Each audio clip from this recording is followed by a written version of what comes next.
Hello and welcome to the video accompaniment for Chapter 7, Section 4 of our text. In this one, we're talking about congruence. So after reading through the section, watching the video, you should understand what is meant by congruence modulo n for a particular n, and how it relates to this operation mod that we've encountered. You should be able to determine when two integers are congruent modulo n. And lastly, in this video, we're going to see an example of an equivalence relation giving rise to a partition. So remember, we looked at this back in Chapter 5. We looked at relations if they possess these three properties, transitive, symmetric, and reflexive. Then we got a partition from this. And so we'll actually see a specific example of this happening and sort of why it's helpful. Yeah, all right. Let's get started. So I'd like to motivate what we're going to talk about with an example. And this is just a way that we can partition the integers. Remember what a partition is. It's a collection of subsets of the integers, in this case, such that they're pairwise disjoint, and the union of all of them is all of the integers. So breaking the integers into disjoint sets. And so for this example, I'm just going to fix the number 5, and I'm just going to look at what happens to every integer when I compute n mod 5. So whatever happens to every integer n.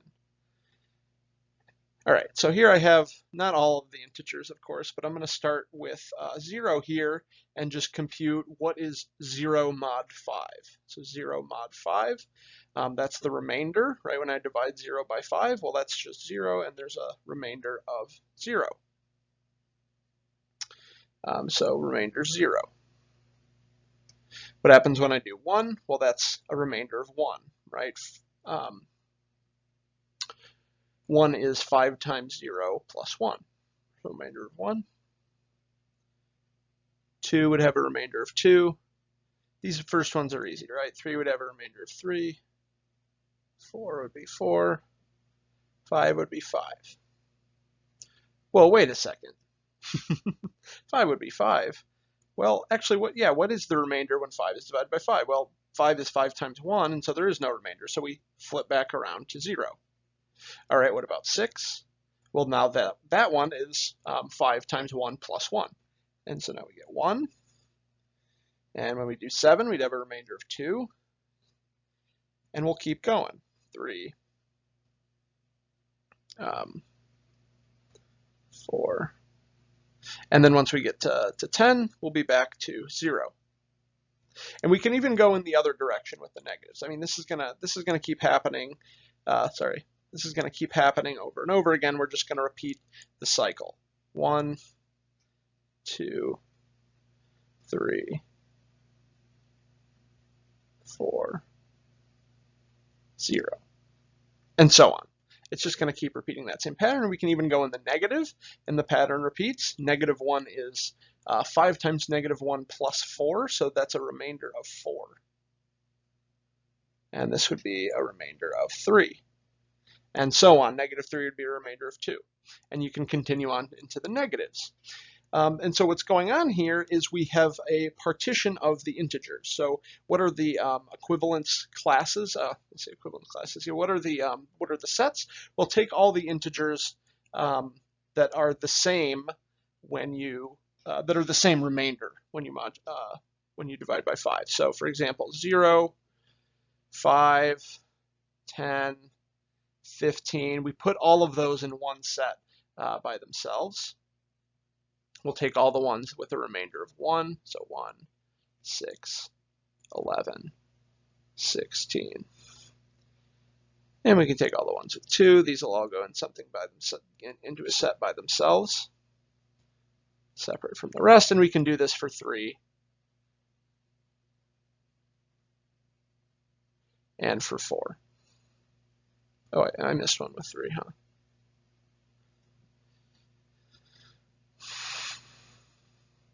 And why might we want to do this? Well, because in some sense, with respect to division by 5, these numbers are sort of the same. They have the same remainder, and so they're going to act similarly when dealing with 5 in certain ways. We'll have to take a look at some examples to see the point of all this. But that's what's going on, is we're receiving a partition of the integers when we do this, compute n mod 5. And so we'd like to know, well, is this going to, happen in general? Are we always going to get a partition, if I switch 5 for n, because I don't just want to consider 5, I want to think about this in general, maybe m. And we'll prove some results in the rest of the video that help us tell when two numbers are related. So we'd like to be able to pick just like two random numbers, I don't know, 5 and 14, and know, given an integer m, are these two numbers the same modulo that integer? We'd like to be able to tell if two things are in the same part of the partition. So since we have a partition of the integers, when we fix this integer n, consider every integer modulo that number, that means there's an equivalence relation lurking about. And so let's define a relation on the integers. This is going to turn out to be what we want it to be defined as. So for just a given n, we'll define a relation on the integers by a is related to b if n divides a minus b. So what does this mean? Well, in other words, that means a and b are related if n divides their difference. So this is sort of in some sense saying, or we'd like it to be saying, that two things are in the same equivalence class, in the same part of the partition, if I take their difference and that's divisible by n. That's what we'd like to say here. That's how we're going to define our relation. And so in this case, if two numbers are related under this relation, we say that a is congruent to b modulo n. So that's what it means for two things to be related. And we write a is equivalent to b modulo n, like that. So that triple line equal sign is getting used again for equivalence, right? Remember we had equivalent statements. Now we have equivalent integers modulo some other integer. So a is equivalent to b mod n in parentheses there. And remember, now we have two uses of mod. One is an operation, and that usually shows up as boldface. And now we have this idea of two numbers being congruent modulo n. So two numbers being related with this congruence relation. And the big thing here is that this is an equivalence relation. And so remember, if we have an equivalence relation, that means it'll give rise to a partition, and the equivalence classes are the sets in that partition. So in this case, the equivalence classes are the sets of integers that have the same, such that the difference between any of them is divisible by n. And we'd like to say, so sort of the goal of this whole video is we'd like to say that two things are in the same equivalence class under this relation if their remainder when divided by n is the same. That is, if a mod n is equivalent to b mod n. So first I'd like to just, this is sort of our first really nice example of an equivalence relation on the integers. And so it's nice to see that. Let's go ahead and prove that this is an equivalence relation. So let's remember our three properties, reflexive, symmetric, and transitive. I'll go in that order. So reflexive. In this one, I want to show that every integer is related to itself. So let a be an integer. Then, well, a minus a, I'd like to say that n divides a minus a in order for a to be related to a, right? So what is a minus a? Well, a minus a is 0. And what do we know about that? We know that any number divides 0. So n certainly divides 0. Hence, so n divides a minus a, and hence a is related to a, right? We can say a is congruent to a mod n. So every number is congruent to itself. That's great. We're off to a good start. What about symmetric? Some symmetry. So take two integers and suppose they are related. Suppose a is related to b for two integers a and b. Notice I'm not going to write out necessarily everything I say. I'll just sort of say that. So suppose A is related to B. What does that mean?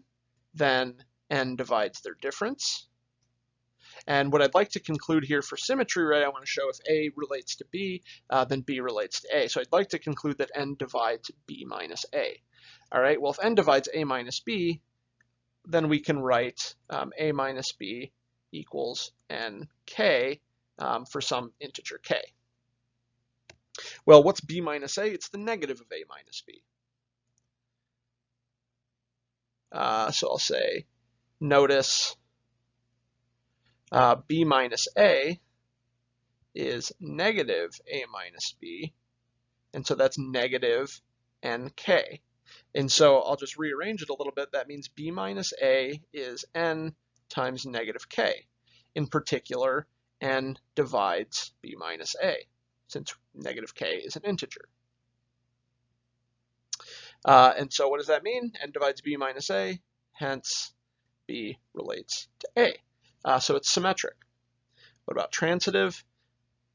So you've probably proven enough of these at this point, or seen enough of these to know that transitive it's usually kind of a tougher one to crack, not so easy, but it's not bad if we just kind of follow our nose. We'll write out our assumptions and then the definitions and just sort of follow our nose. Transitive. Here we need to be given 3 arbitrary integers. So let's suppose A is related to B, and I don't need a comma there, but whatever, B related to C. What does this mean? This means that n, so n divides A minus B, and I'm going to write that in parentheses, and n divides B minus C. So the proof strategy here, right, I'd like to say that n divides A minus C. That way I can say A is related to C. Notice how I can get A minus C out of A minus B and B minus C is I can subtract them. So first I'm going to write out the definition of what it means for n to divide A minus B and for n divide B minus C, and then I'm going to we'll subtract these equations from each other. So let's look at this, and n divides B minus C. So what that means is that A minus B must be n times, I'm going to call this Q1 for some integer Q1, and B minus C must be n times Q2 for some integer Q2. And then I'll do, notice that A minus C is the same thing as A minus B minus B minus C, right? The B's cancel out and I just get A minus C. And then substituting in the expressions up here, this means I have nq1 minus nq2. And I can factor an n out of that, q1 minus q2. And q1 minus 2, since each of these are integers, their difference is an integer, hence n divides A minus C.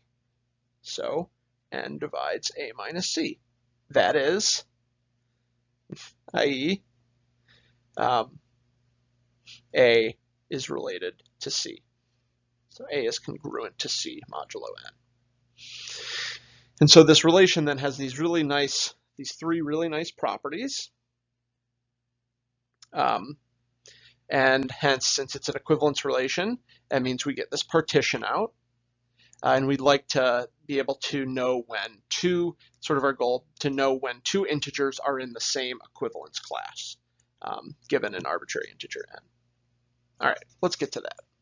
So again, our ultimate goal is to be able to detect when 2 integers are in the same equivalence class modulo some other integer. And this will help us. This says that 2 integers are in the same equivalence class, A is equivalent to B mod n, if and only if we can write one as kn plus the other. So if we can write A equals B plus kn. And since we know this relation here, R from the last slide, is symmetric, we could also state this as B equals A plus kn, that we should do this regardless of order here, because we know it's symmetric. So let's go ahead and prove this. So I'll do the forward direction first, right? We have an if and only if. So first I'll start with the assumption that A is equivalent to B mod n. And remember back to the definition of this. This means that, so n divides their difference. That's my definition of congruence modulo n. All right, and remember the definition of n divides A minus B. That means I can write, let's say, a minus b equals kn for some integer k. All right, well, how about I just add b to both sides? Hence, a equals b plus kn for some integer k. All right, so it's sort of just taking the definition and rewriting it a little bit. That forward direction is not too bad. What about the backward direction? We'll assume a equals b plus kn for some k. All right, and we'd like to conclude that n divides a minus b. All right, well, why don't we just subtract b from both sides? This is a minus b equals kn, so n divides a minus b. Hence, a is equivalent to b mod n. Great. That's it. So this is giving us one way to detect that two integers are in the same congruence class if we can write one as some multiple of n plus the other one. All right, that's great, but actually this is more helpful in proving the next theorem. Let's get to that. So this detection method is going to leverage the previous detection method. This is saying that two numbers are in the same equivalence class if and only if the a mod n equals b mod n. So remember this mod being this remainder when divided by n. So this is really the same thing as saying the remainder of a when divided by n is the same as the remainder of b when divided by n. And so this really gives us a really easy way to detect congruence, especially with a computer, because mod is we can find that operation in our calculator or in any programming language. We can have mod somewhere and use that to detect equivalence. And so this will be really helpful if we can get to this. And like I said, it's going to leverage the previous results. So let's go ahead and prove this, and I'm actually going to prove the backwards direction first here, and I'll just do a direct proof. So let's assume a mod n is b mod n. Remember, that means they have the same remainder when divided by n. So that is, I can write, by the division algorithm, I can write a equals n q1 plus r, and b equals n q2 plus r. And so r is really what these two things are equal to. Those are both equal to r, and so I can write each of them like this. And what do I want to do here? Remember, what I want to prove is a is equivalent to b mod n. Remember, this means n divides a minus b. And so I'd like to write n equals, I'd like to be able to write a minus b equals n times some quotient. So I have an expression for a, and I have an expression for b, so let's see what happens when I do a minus b. Then a minus b would be nq1 plus r minus nq2 plus r. Notice the r's will cancel out here, and what I'll get is nq1 minus nq2, or n times q1 minus q2. And of course, since q1 and q2 are integers, q1 minus q2 is an integer, and so n divides a minus b. Which is the same thing as saying that a is equivalent to b mod n, i.e. a is equivalent to b mod n. And so we have that direction. All right, let's try the forward direction now. We'll do a direct proof here as well. So now we're going to assume a is equivalent to b mod n. Well, what do we know? We know actually from our last theorem, by the last theorem, we can write that a equals b plus kn for some integer k. And I'd like to, what do I want to conclude? I'd like to say that their remainders are the same. And so let's go ahead and get a hold of each of their remainders so we have something to compare. So let's use the division algorithm on A and the division algorithm on B. By division algorithm, write A equals, so it'll be nq1 plus r1 for some q1 and r1, and B equals nq2, so some different quotient likely, plus potentially some different remainder. Remember, our goal here is to show that they have the same remainder. So we'd like to conclude that R1 is equal to R2. And so in order to do that, we're going to have to be really careful with our R1s and R2s. So remember that in the division algorithm, this is going to mean that, remember this restriction on the remainders, that 0 is less than or equal to R1 and R2, and that they're both less than n. Furthermore, of R1 and R2, one has to be greater than or equal to the other one, right? And so without loss of generality, I can assume it's R1. So may assume R1 is greater than or equal to R2. If it's not, if you picked A and B in the way that makes R1 less than or equal to R2, just swap A and B, or swap R1 and R2. And so that's why we can assume this, because it really doesn't matter, and one of them has to be true. All right, so, what do I want to conclude again? I want to show that the remainders are the same, that R1 is equal to R2. So, all right, what I'm going to do is I'm going to subtract. Oh, and we also have this bit that we used from the last term, A equals B plus Kn. So we haven't used that yet. Let's go ahead and use that. Let's plug A and B in, so these formulas. Let's substitute those in for A and B up there. So we have these two bits of information. Let's just kind of smush them together and see what happens. So NQ1 plus R1 equals B, which is NQ2 plus R2 plus Kn. And what do I want to do with this?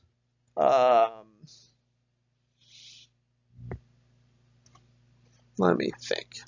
Right, so I'd like to get R1 minus R2 by itself, because I want to say that that's 0. I want to show if R1 is equal to R2, then I can show that by showing R1 minus R2 is equal to 0. So what I'm going to do is I'm going to solve for R1 minus R2. So I'm going to do R1 minus R2.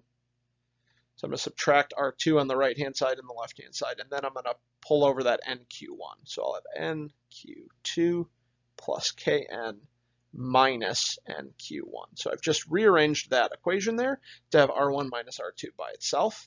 Notice that I can pull an n out of everything on the right-hand side. So this is NQ2 plus K minus Q1. So in particular, n divides R1 minus R2. But this is strange, right? R1 minus R2, R1 is greater than or equal to R2, and these are both so pay attention to this inequality up here. So if I do R1 minus R2, I'll get some positive number that's between 0 and n. So I'll say, but 0 is less than or equal to R1 minus R2, which is less than n. So how can n divide R1 minus R2 if they're strictly less than n? Well, the only way is if R1 minus R2 is 0. So R1 minus R2 is equal to 0. Hence, R1 equals R2. That is A mod n, that's R1, is the same as B mod n, that's R2. Cool. So now we have a nice way to detect congruence. This ends the proof. And let's try some examples. All right, so let's say, let's give ourselves some examples. So 2 integers, and then we want to detect if they're congruent modulo some other integer. So let's let's let A equal 17, B equal -11. This example is in your book too, if you'd like to follow along there, and n equals 7. So we'd like to be able to detect if A is congruent to B modulo 7. So that last theorem is telling us that all we have to do is compute 17 mod 7 and equals what? And then -11 mod 7 equals what? So 17 mod 7, we can compute that on our calculator.